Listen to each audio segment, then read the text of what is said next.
At 70 years young, Don Dunford is heading back behind the bench of the Lakefield Fitzsimmons Chiefs. When I was asked, I was uncertain, but once you've been there in all those years, you never lose your passion.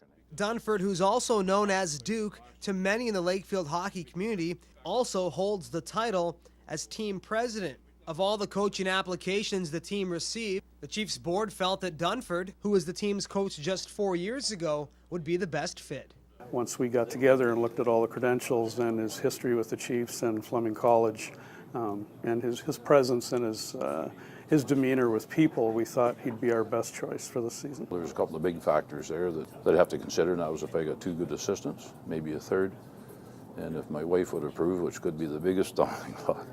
With Mrs. Dunford's blessing, Duke also welcomed Jamie Arcan and Nick O'Brien as assistant coaches, which will give the team a mix of young and old behind the bench. I know stepping into a junior team with an assistant role, it's going to be a challenge, especially following up a season like we had.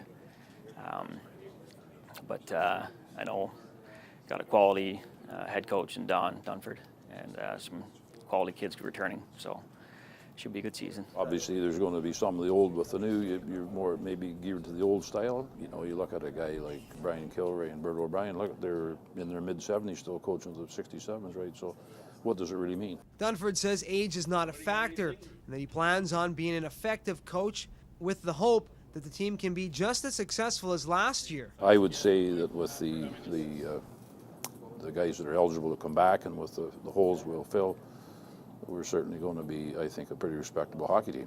As for his position as team president, Dunford might relinquish that position next week.